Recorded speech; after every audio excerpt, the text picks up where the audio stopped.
यदि आप भी किसी कंपटीशन एग्ज़ाम के लिए हिंदी व्याकरण की तैयारी करना चाहते हैं तो दोस्तों सही प्लेटफॉर्म पे आप पहुंच चुके हैं, क्योंकि यहाँ पे जो तैयारी है वो तर्क और विश्लेषण सहित होती है।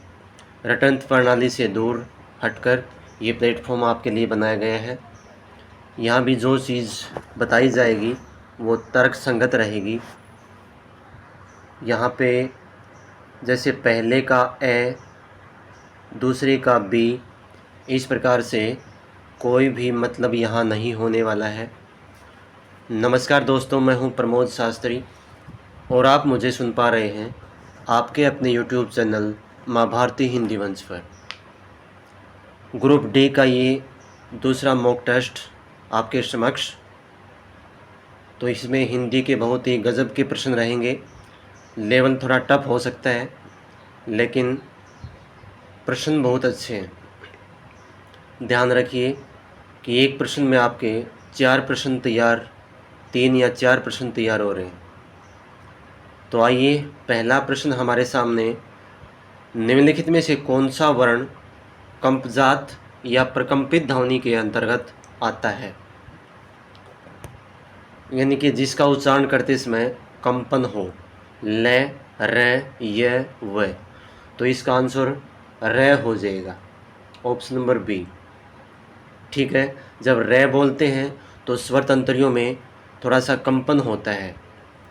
अब ल क्या होता है? ल होता है पार्श्विक व्यंजन। ल पार्श्विक व्यंजन होता है क्योंकि जब ल का उच्चारण करते हैं तो हवा जीवा के दोनों तरफ से निकल जाती है। य और व को माना गया है अर्ध स्वर, य और ए को अर्ध स्वर माना गया है। ठीक है, तो ये यहाँ से प्रश्न कई बार उठता है लगभग। तो इसका आंसर हो जाएगा बी। काकल्य वर्ण निम्नलिखित में से कौन सा है? काकल्य यानी कि जो जैसे ये जो है ए है, विसर्ग हैं, ये जो उच्चारण होते हैं तो उसी श्रेणी में जो है वर्ण है ये भी काकल्य वर्ण में आ जाता है। काकल्य वर्ण में और कौन से आते हैं? जैसे अ, विसर्ग, ये आ जाते हैं सारे। यह हो जाएगा आपका तालु। स हो जाएगा किससे? स हो जाएगा उच्चारित दंत से और ड हो जाएगा मूर्धा से। इसका उच्चारण, इसका आंसर हो जाएगा सी।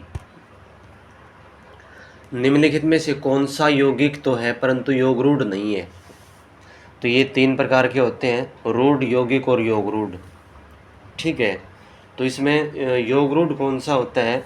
जो 2 शब्दों की योग से तो बना हो लेकिन वो किसी और शब्द के लिए किसी और अर्थ में परिवर्तित हो जाए।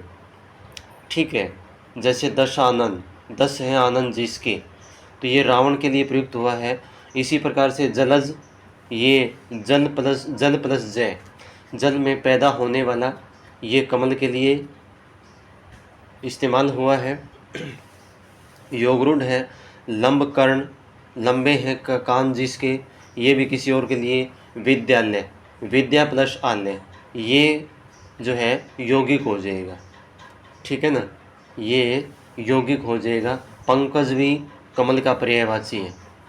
ठीक है, तो ऑप्शन नंबर सी हो जाएगा इसका। अनविक्षा शब्द का सही संधि विच्छेद क्या होगा?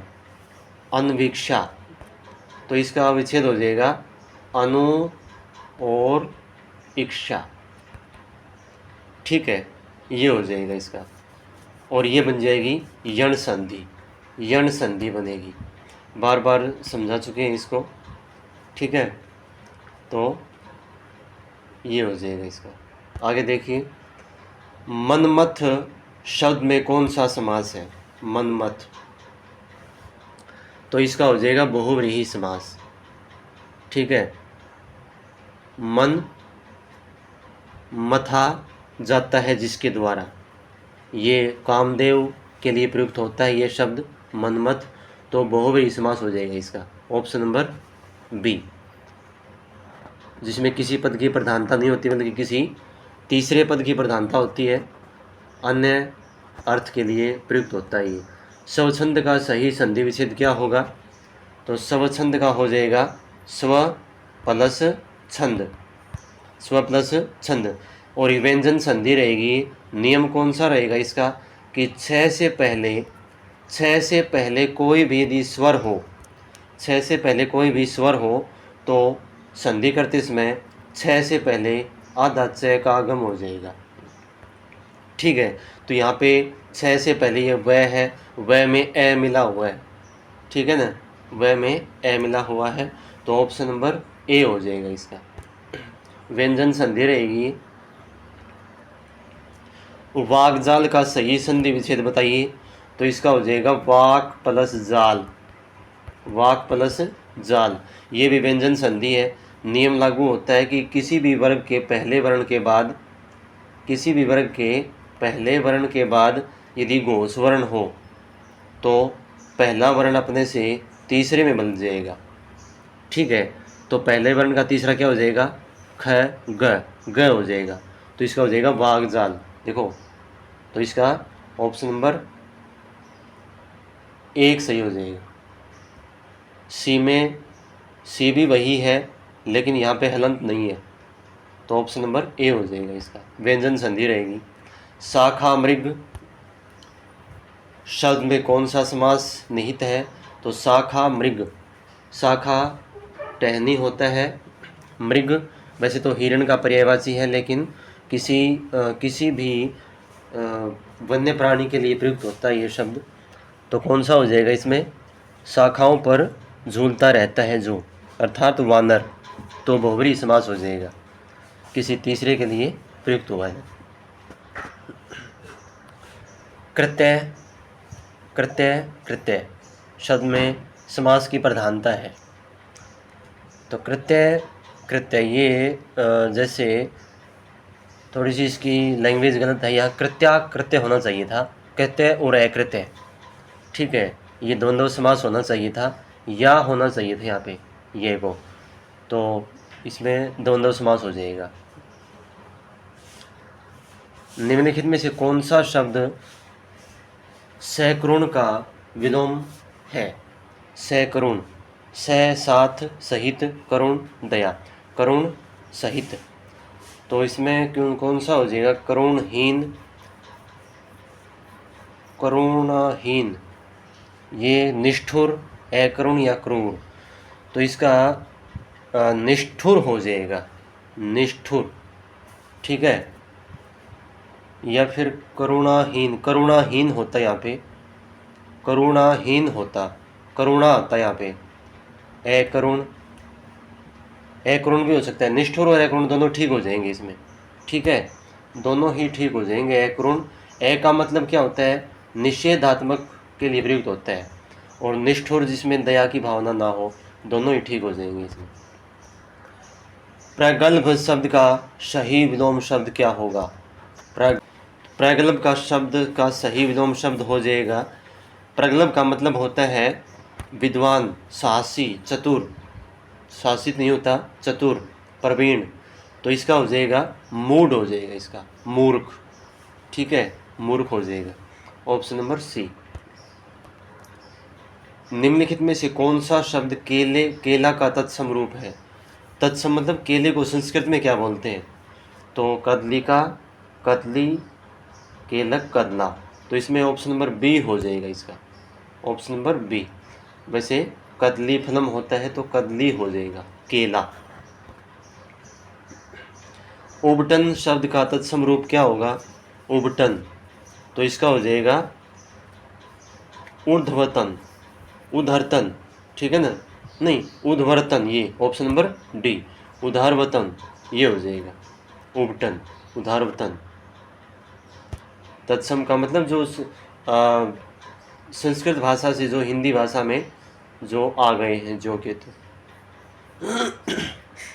खिचड़ी शब्द किस वर्ग के अंतर्गत आता है? तो खिचड़ी है, लुटिया है, लोटा है, पगड़ी है, डंडा है, ये सारे देशज शब्द हैं हमारे। ठीक है, देशज शब्द। खाट है, गड़बड़ है। आगे देखिए, तहसीलदार शब्द निम्नलिखित में से किस प्रकार का शब्द है? तो तहसीलदार ये संकर शब्द है। कौन सा है? संकर शब्द है ये, दो भाषाओं के मेल से बनने वाला। ऑप्शन नंबर सी हो जाएगा।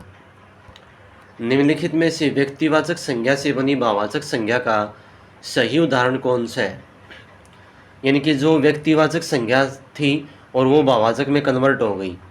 तो ऐसा ममता ये भाववाचक संज्ञा थी पहले ही।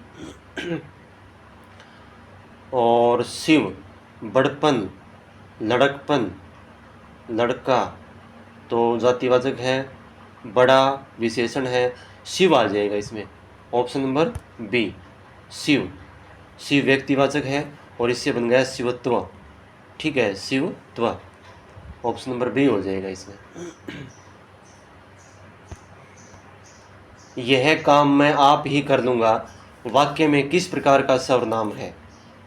आप, खुद, स्वयं, निज, ये जहाँ भी आपको दिखाई दे ये, तो वो ये समझो कि निजवाचक सर्वनाम है। ठीक है, निजवाचक सर्वनाम। तो ऑप्शन नंबर सी हो जाएगा इसका। जैसा करोगे वैसा भरोगे, इस वाक्य में प्रयुक्त जैसा वैसा किस सर्वनाम के अंतर्गत आते हैं? जैसा वैसा जो सो। ठीक है, तो ये किस में आ जाएंगे? ये आते हैं संबंधवाचक सर्वनाम में। संबंधवाचक सर्वनाम। Option number C. धुंधला शब्द में किस प्रकार का विशेषण है? धुंधला तो न कोई संख्या है इसमें, न कोई परिमाण का बोध हो रहा है। ठीक है ना, सार्वनामिक विशेषण है ही नहीं, तो कौन सा बच गया? गुणवाचक। गुण का मतलब यहाँ से गुण नहीं है, गुण दोष। ठीक है, जो इनसे अलग जो बच गया वो सारे गुणवाचक में आ जाएंगे। तो सी ऑप्शन हो जाएगा इसका, बी। ऋषि शब्द का सही विशेषण क्या होगा? ऋषि कल्य, ऋषि तुल्य, आर्ष, ऋषिवत। तो इसका हो जाएगा आर्ष। ठीक है, जैसे ऋषि द्वारा लिखा गया महाकाव्य, क्या बोलेंगे इसको? आर्ष काव्य। आर्ष काव्य बोलेंगे इसको। तो ऑप्शन नंबर सी हो जाएगा। वह कुल्हाड़ी से वृक्ष काटता है, इस वाक्य में कुल्हाड़ी से में कौन सा कारक है? तो कुल्हाड़ी यहाँ किसका काम करती है? साधन का काम कर रही है। और साधकतम कर्णम, तो ये किसकी परिभाषा है? कर्ण कारक की है ये। ऑप्शन नंबर सी हो जाएगा। ठीक है, साधकतम कर्णम, जहाँ पे क्रिया की का साधक के रूप में कार्य करे वो होता है कर्ण कारक। आगे देखिए, राजा भिक्षुक को दान देता है, वाक्य में भिक्षुक को कौन सा कारक है? अब जिसका कॉन्सेप्ट क्लियर नहीं है वो को देखते ही कौन सा करेंगे? कर्म कारक करेंगे, वो कर्म कारक। लेकिन कर्म कारक नहीं, जहाँ भी कोई देने की प्रक्रिया हो किसी को, तो वहाँ पे संप्रदान कारक आता है। संप्रदान कारक। ऑप्शन नंबर बी हो जाएगा। जैसे वह भिखारी को भोजन देता है, तो यह कौन सा हो जाएगा? संप्रदान कारक आएगा यहाँ पे। अगला प्रश्न देखिए, क्रिया के होने के समय का बोध कराने वाले कारक को क्या कहते हैं? क्रिया के होने के समय का, क्रिया के होने के समय का नहीं, ये क्रिया के आधार का बोध होगा शायद। ये क्रिया के आधार का बोध करवाने वाले को, तो ये अधिकरण कारक होता है। कौन सा कारक हो जाएगा? अधिकरण कारक। ठीक है, जैसे पुस्तक मेज पर रखी है, तो यहाँ पे सी ऑप्शन हो जाएगा इसका।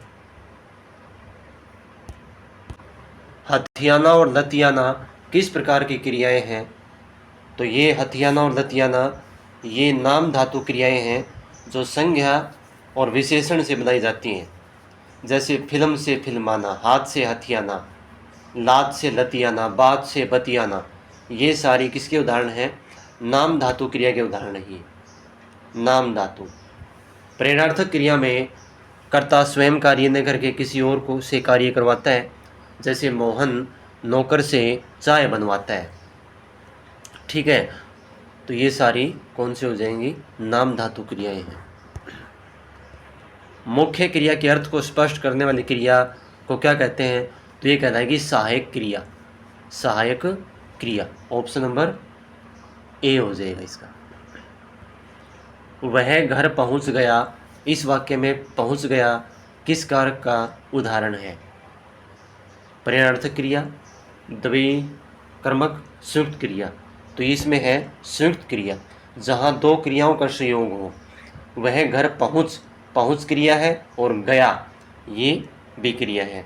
तो दो क्रियाओं का जहाँ संयोग हो वह क्या होती है, संयुक्त क्रिया होती है वो। द्विकर्मक क्रिया में दो कर्म होते हैं, जैसे दादाजी बच्चों को फल देते हैं। दादाजी बच्चों को फल देते हैं, यहाँ बच्चों को और फल दो कर्म हैं, तो इसलिए यहाँ पे द्विकर्मक क्रिया है ये। पूर्वकालिक क्रिया में क्या होता है, पूर्वकालिक क्रिया में कर्ता एक कार्य को समाप्त करके जब दूसरे कार्य में क्रिया में लग जाए तो होती है पूर्वकालिक क्रिया। जैसे सुहानी पढ़कर सो गई, पहले पढ़ी और फिर सो गई, पढ़ना क्रिया हुआ और फिर सोना क्रिया हुआ, तो ये पूर्वकालिक क्रिया है। लेकिन इसका आंसर क्या जाएगा, संयुक्त क्रिया, ऑप्शन नंबर सी। वीर प्रसू शब्द का सही स्त्रीलिंग या अर्थ के आधार पर सही बहुवचन रूप क्या होगा, अथवा वीर पुत्र को जन्म देने वाली स्त्री के लिए एक शब्द, तो वीर माता, वीर प्रसूता और वीर प्रसू या वीरांगना। तो ये ऑप्शन नंबर वीर प्रसूता और वीर प्रसू, वीर प्रसूता हो जाएगा इसका। ऑप्शन नंबर कौन सा, बी हो जाएगा, वीर प्रसूता, ठीक है ना, जन्म देने वाली। आगे देखिए, निम्नलिखित में से वक्ता या लेखक का स्वयं के लिए प्रयुक्त उत्तम पुरुष बहुवचन रूप कौन सा होगा। उत्तम पुरुष बहुवचन रूप, तो उत्तम पुरुष में मैं, हम ये आते हैं सारे उत्तम पुरुष में, तो बहुवचन मैं का क्या बन जाएगा, हम बन जाएगा। तो ऑप्शन नंबर कौन सा हो जाएगा, ए हो जाएगा। वे आ जाएगा अन्य जो पुरुष होता है उसमें, या प्रथम पुरुष कह लो। तुम का जिक्र हो जाएगा किसमें, मध्यम पुरुष में, जहाँ पे सुनने वाले का बोध होता है। आपका किस में हो जाएगा, आप निजवाचक में हो जाएगा। आपका वैसे मध्यम पुरुष में भी होता है, जैसे आपको बुलाया है, ठीक है, आपको बुलाया है, तो यहाँ पे इसका किसका बोध हो रहा है, तुम्हें बुलाया है, तो यहाँ पे मध्यम पुरुष का है। एक ऐसे होता है कि वह अपने आप कर लेगा, यहाँ पे निजवाचक सर्वनाम का बोध है, ठीक है। वो वाक्य का भाव देखा जाएगा कि किस वे में वाक्य बता रहा है, वो पूछ रहा है, तो इसका ऑप्शन नंबर ए हो जाएगा। साधु शब्द का सही स्त्रीलिंग रूप क्या होगा, तो साध्वी हो जाएगा इसका, ऑप्शन नंबर ए, साध्वी, आधा दह हो जाएगा, ऑप्शन नंबर ए हो जाएगा इसका। अपने साथियों को शेयर ज़रूर कर दो भाई वीडियो को, क्लास को, और जिस साथी ने सब्सक्राइब नहीं किया सब्सक्राइब कर ले चैनल को। निम्नलिखित में से कौन सा शब्द हमेशा एक वचन में प्रयुक्त होता है, हालांकि वो बहुवचन का रूप होती है लेकिन एक वचन में प्रयुक्त होता है, तो ऐसा कौन सा है, तो ये मैंने पहले बताया था कि बहुवचन में प्रयुक्त होने वाले जैसे दर्शन, केस यानी कि बाल, समाचार, होश, आंसू, ठीक है, ये सारे किस में प्रयुक्त होते हैं, बहुवचन में। और जनता है, जैसे जनता, जनता मतलब बहुत से आदमियों से बनती है, लेकिन यहाँ क्या हो जाएगा, जनता एक वचन जो है का बोध करवाएगी यहाँ पे, तो ऑप्शन नंबर एक हो जाएगा यहाँ पे। जैसे ये कहें कि जनता आज सरकार से जवाब मांग रही है, न कि जनताएं आज सरकार से जवाब मांग रही हैं, ऐसे नहीं आएगा। इसका सीधा सा ये है कि उसका वाक्य में प्रयोग करके देख दो। आगे देखिए, व्युत्पत्ति के आधार पर संज्ञा के कितने भेद हैं, तो ये 3 भेद हैं, ऑप्शन नंबर ए हो जाएगा इसका। आगे देखिए, अन्वेष का सही विच्छेद क्या होगा, अन्वय। तो इसका हो जाएगा, ये वियन संधि है, अनु प्लस आई, अनु प्लस आई हो जाएगा यहाँ पे कि ऊ ह्रस्व या दीर्घ के बाद कोई भिन्न स्वर आए तो उसका वय बन जाता है आधा, ठीक है, अन्वय।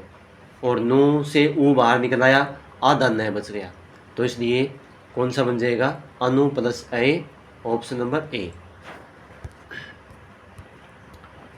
निम्नलिखित में से अशुद्ध वर्तनी वाला वाले शब्द का चयन कीजिए। अशुद्ध वर्तनी वाला, तो ज्योत्सना, हिरण्यकशिपु, अंतर्ध्यान, प्रज्वलित। इसमें ज्योत्सना भी सही है, हिरण्यकशिपु सही नहीं है, ये हिरण्यकश्यप आता है। अंतर्ध्यान भी, अंतर्ध्यान भी गलत है भाई। प्रज्वलित, इसमें दो गलत है, हिरण्यकशिपु, लेकिन इसने तो एक ही दे रखा है।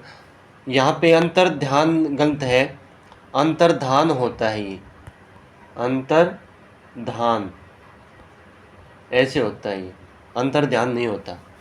हिरण्यकशिपु हो सकता है इसका ये भी सही नाम यही हो, ठीक है, लेकिन यहाँ पे ऑप्शन नंबर सी आएगा इसका आंसर। शुद्ध वर्तनी वाले का चयन कीजिए। तो शुद्ध वर्तनी वाला चयन कौन सा हो जाएगा, शुद्ध वर्तनी विरहिणी, ऑप्शन नंबर सी हो जाएगा। छोटी और बड़ी, है को छोटी और ने को बड़ी मात्रा हो जाएगी यहाँ पे, ठीक है, ऑप्शन नंबर कौन सा, सी हो जाएगा। शुद्ध वाक्य कौन सा है, यहाँ गन्ने का ताज़ा रस बिकता है, यहाँ ताज़े गन्ने का रस बिकता है, गन्ने का ताज़ा रस यहाँ बिकता है, ताज़ा गन्ने का रस यहाँ बिकता है, तो कौन सा हो जाएगा यहाँ पे, यहाँ गन्ने का ताज़ा रस बिकता है, गन्ने का ताज़ा रस बिकता है, ऑप्शन नंबर ए हो जाएगा इसका, ये वाला, ठीक है। पैर से सिर तक वाक्यांश के लिए एक कठिन शब्द क्या होगा, तो इसका मतलब होता है आपाद मस्तक, आपाद मस्तक। आ का मतलब होता है तक, पाद का मतलब होता है पैर, मस्तक का मतलब होता है माथा, यानी कि पैर से लेकर या मस्तक से लेकर पैर तक, या पैर से लेकर माथे तक। और अव्ययी भाव समास हो जाएगा यहाँ पे अव्ययी भाव समास, जो पहले कभी न हुआ हो। वाक्यांश के लिए एक शब्द बताइए, तो ये हो जाएगा अभूतपूर्व, अभूतपूर्व, ऑप्शन नंबर ए। व्योमकेश किसके लिए, किसका पर्यायवाची है, किस देवता का, तो व्योमकेश है शिव का, शिव का पर्यायवाची है व्योमकेश, ऑप्शन नंबर सी हो जाएगा। विबुद्ध में से किसका पर्यायवाची है, तो विबुद्ध ये पंडित का है, पंडित, ऑप्शन नंबर ए। इंदिवर शब्द किसका पर्यायवाची है, इंदिवर, इंदिवर वैसे तो कमल का भी है, लेकिन सही यहाँ पे दे रखा है कमल की प्रजातियाँ, तो ये होता है नीला कमल, नीला कमल, नीलोत्पल जिसको बोलते हैं, इसका नाम दूसरा क्या है, नीलोत्पल। और नीलोत्पल में समास कौन सा हो जाएगा, समास हो जाएगा कर्मधारय, नीला है जो उत्पल कमल, ठीक है। उत्प्रवास में उपसर्ग कौन सा है, तो उत्प्रवास में उपसर्ग है उत, उत उपसर्ग, पहला ही ऑप्शन। गवेषणा शब्द में मूल शब्द प्रत्यय संधि का सही रूप क्या होगा, गवेषणा, तो इसका हो जाएगा गो प्लस एषणा, गो प्लस एषणा, ऑप्शन नंबर बी। और संधि कौन सी हो जाएगी, संधि हो जाएगी आपकी अयादि, अयादि कि ओ औ के बाद यदि कोई भिन्न स्वर हो तो आए और औ का बन जाएगा आए, ठीक है, ये नियम इसमें लागू हुआ, तो इसमें ऑप्शन नंबर ए हो जाएगा। ओ के बाद यहाँ पे भिन्न स्वर के रूप में क्या है, ए है, तो ये बन गई गवेषणा, अयाधी संधि जो स्वर संधि का पार्ट है। अंडे का शहजादा मुहावरे का सही अर्थ क्या है? अंडे का शहजादा, तो ये हो जाएगा अनुभवहीन व्यक्ति, अनुभवहीन व्यक्ति, ऑप्शन नंबर डी। नीम हकीम खतरे जान, लोकोक्ति का सही अर्थ क्या है? तो इसका हो जाएगा अल्प ज्ञान हानिकारक होता है, अल्प ज्ञान हानिकारक होता है, ये वाला। नहीं भाई सॉरी, ये तो उसका होता है अध जल गगरी छलकत जाए, इसका होता है डींग मारना, बीमारी का गलत इलाज होना, बीमारी का गलत इलाज होना, यही आएगा इसमें, और तो कौन सा नहीं बैठ रहा। बीमारी का गलत इलाज होना, क्योंकि अल्प ज्ञान हानिकारक होता है, ये तो होता है कि अध जल गगरी छलकत जाए, ठीक है ना। तो इसका यही हो जाएगा। आगे देखिए, काठ की हांडी बार बार नहीं चढ़ती, इसका अर्थ क्या होगा? तो इसका हो जाएगा छल कपट का व्यवहार हमेशा नहीं चलता, ऑप्शन नंबर बी। आगे देखिए, रचना के आधार पर वाक्य के कितने भेद हैं? तो रचना के आधार पर वाक्य के 3 भेद हैं। कौन कौन से? सरल, संयुक्त और मिश्रित, ये 3 भेद हैं इसके, ठीक है, ये आ जाएगा इसमें। यद्यपि वह पंडित है फिर भी हठी है को सरल वाक्य में बदलने पर क्या रूप होगा? तो इसका हो जाएगा, इसका हो जाएगा पंडित होते हुए वह हठी है, पंडित, ऑप्शन नंबर सी हो जाएगा, पंडित होते हुए भी वह हठी है, ऑप्शन नंबर सी, ठीक है। लेकिन ये कौन सा वाक्य हुआ जो पूछ रखा है? ये है आपका मिश्रित वाक्य, मिश्रित वाक्य। विराम चिन्ह की दृष्टि से कौन सा वाक्य पूर्णतः शुद्ध है? तो कौन सा वाक्य पूर्ण शुद्ध है?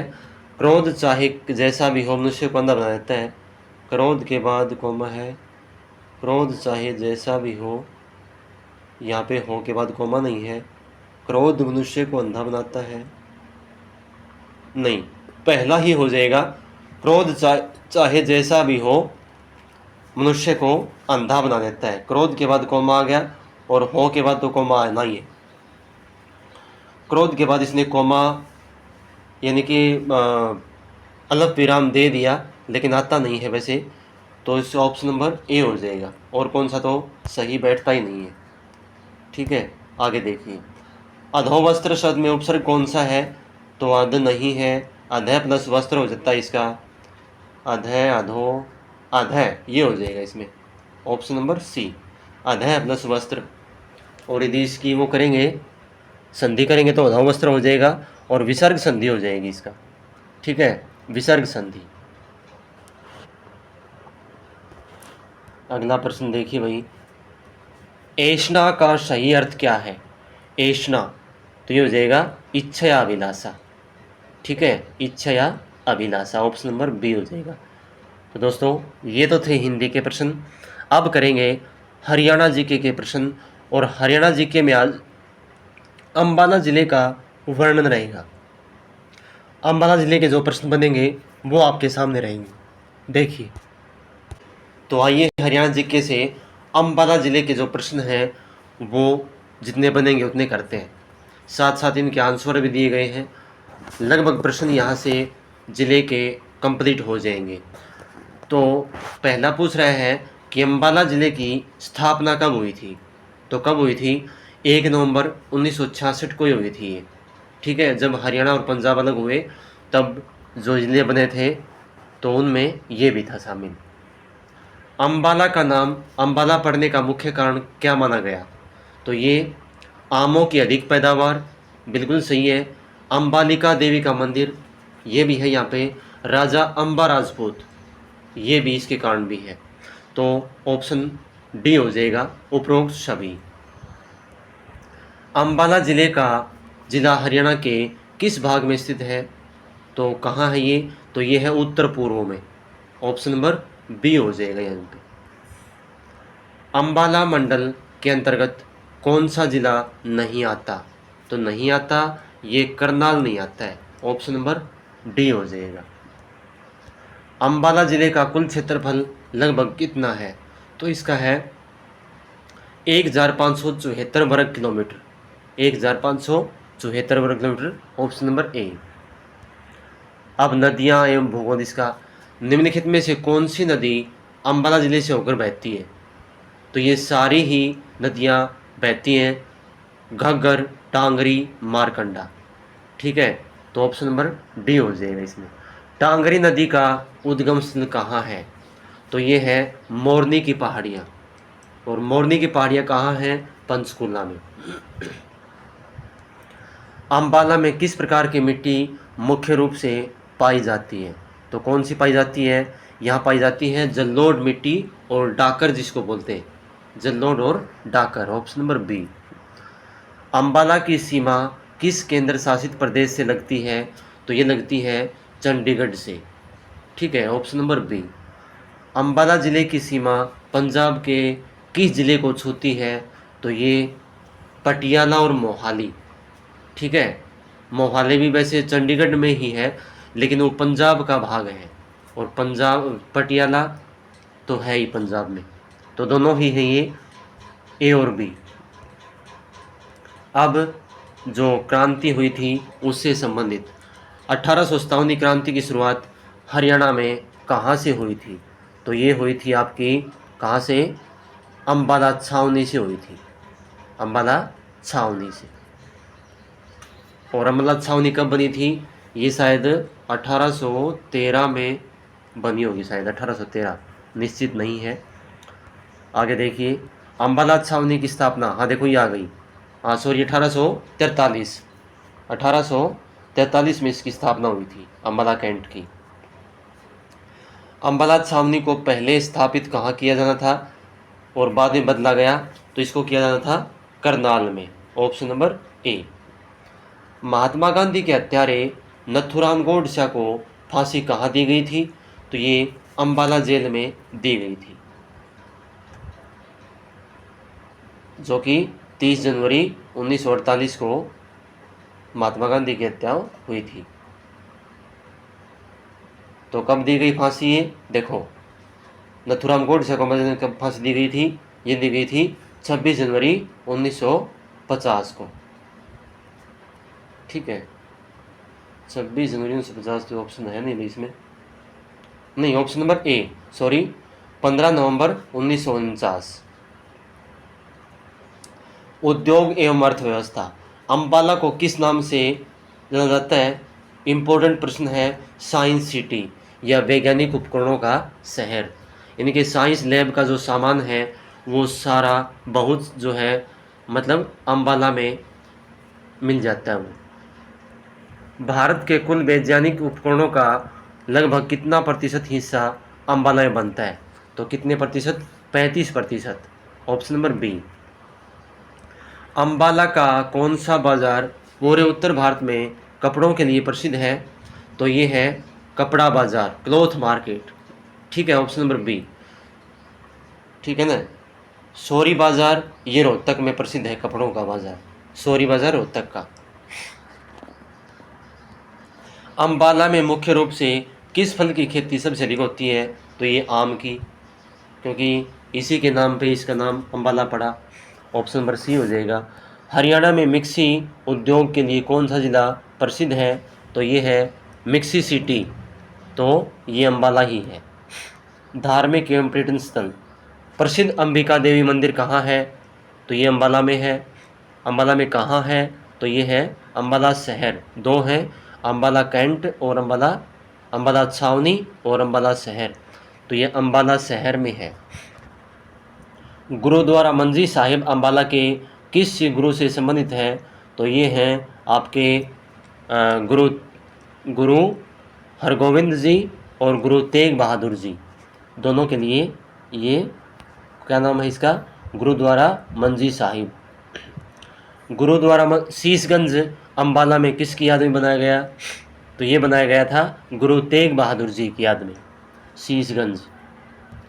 प्रसिद्ध लखीसा दाता की मज़ार अम्बाला में कहाँ है? तो ये है अम्बाला कैंट में। Saint Paul's church Ambala cantt में कब बना था, जो 1965 के भारत पाक युद्ध में नष्ट हो गया था? तो ये बना था 1843 में, जब अम्बाला छावनी की स्थापना हुई उसी समय। अम्बाला का प्रसिद्ध पर्यटन स्थल किंगफिशर कहाँ है? किंगफिशर कहाँ है? तो ये है आपका अम्बाला कैंट में।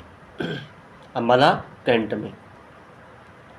नोगजा पीर की मज़ार जहाँ मन्नत पूरी होने पर घड़ी चढ़ाई जाती है, अम्बाला के किस हाईवे पर है? तो ये है अम्बाला शाहबाद NH 44 पर। ऑप्शन नंबर बी, परिवहन एवं रेलवे। हरियाणा का सबसे व्यस्त और बड़ा रेलवे जंक्शन कौन सा है? तो ये अम्बाला कैंट का है। Ambala cantt junction. ये कह रहा है कि सबसे ज़्यादा रूट रेवाड़ी से निकलते हैं, लेकिन सबसे व्यस्त अम्बाला कैंट है। अम्बाला रेलवे स्टेशन की स्थापना कब हुई थी? तो ये हुई थी आपकी 1869 में। ऑप्शन नंबर ए। उत्तर रेलवे का मंडल मुख्यालय हरियाणा में कहाँ है? तो कहाँ है ये? अम्बाला में है। Northern railway. राजनीति एवं प्रशासन। अम्बाला लोकसभा सीट किस वर्ग के लिए आरक्षित है? तो किसके लिए आरक्षित है ये? तो ये है अनुसूचित जाति। ऑप्शन नंबर ए। अम्बाला जिले में कुल कितनी विधानसभा सीटें हैं? तो ये हैं 4। कौन कौन सी? अम्बाला शहर, अम्बाला कैंट, नारायणगढ़ और मुलाना। अम्बाला जिले की कौन सी विधानसभा सीट अनुसूचित जाति के लिए आरक्षित है? तो यह है मुलाना। मुलाना। हरियाणा के प्रसिद्ध नेता अनिल विज का संबंध किस विधानसभा क्षेत्र से है? तो यह है अम्बाला कैंट से। शिक्षा एवं संस्थान। महर्षि मार्कंडेश्वर विश्वविद्यालय MMU कहाँ है अम्बाला में? तो ये है मुलाना में। Mullana. Option number A. Sanatan Dharma college की स्थापना अम्बाला में कब हुई थी? तो ये हुई थी 1948 में। वैसे ये लाहौर में था, 1916 में बना था ये, बाद में इसको यहाँ पे शिफ्ट किया गया 1948 में। अम्बाला में वायुसेना स्टेशन कब बनाया गया था? तो ये भी 1948 में बनाया गया था। फ्रांस से आए राफेल लड़ाकू विमानों को वायुसेना के किस बेस पर तैयार किया गया था? तो ये किया गया था अम्बाला एयरबेस। तैनात किया गया था अम्बाला एयरबेस पे ही इनकी तैनाती हुई थी। प्रसिद्ध व्यक्तित्व। प्रसिद्ध बॉलीवुड अभिनेत्री जूही चावला का जन्म हरियाणा के किस जिले में हुआ? तो इनका हुआ था अम्बाला में।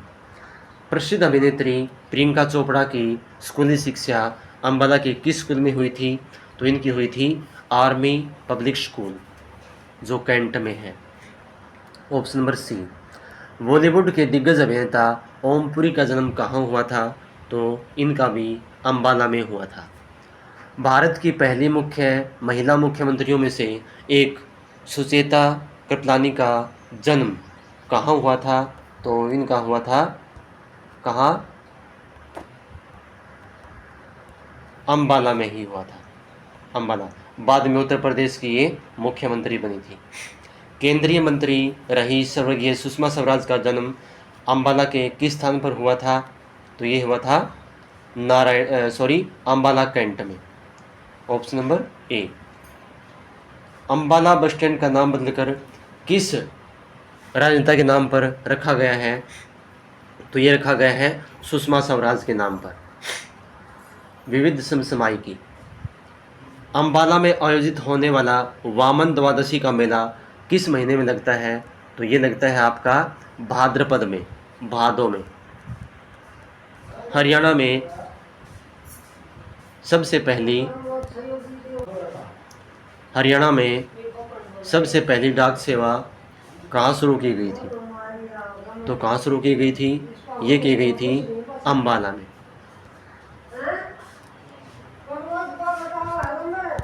अम्बाला सेंट्रल जेल में आर्य समाज की स्थापना कब हुई थी? तो कब हुई थी? 1921 में। 19वीं शताब्दी के अंत में अम्बाला कांग्रेस की पहली शाखा कब खुली थी? अम्बाला में कब खुली थी? तो ये खुली थी 1886 में, राय बहादुर लाला मुर्दी दल के प्रयासों से। Grand old man of Punjab के नाम से किसे जाना जाता है जिनका संबंध अम्बाला से था? तो ये लाला मुरलीधर ही थे। ऑप्शन नंबर ए। किंगफिशर और प्रसिद्ध अम्बाला एयरफील्ड के अलावा अम्बाला में कौन सा गोल्फ कोर्स स्थित है? तो ये अरावली जो है, अरावली गोल्फ कोर्स प्रसिद्ध है ये। ठीक है, ऑप्शन नंबर नहीं, Haryana tourism golf club, option number D हो जाएगा इसमें। ठीक है, तो ये दोस्तों हरियाणा जीके से थे, जो कि अम्बाला डिस्ट्रिक्ट को कवर करता है। ठीक है, अगली क्लास में देखेंगे कौन से ज़िले से लेके आए, और तो तब तक जुड़े रहिए हमारे साथ। धन्यवाद। जय हिंद, जय भारत।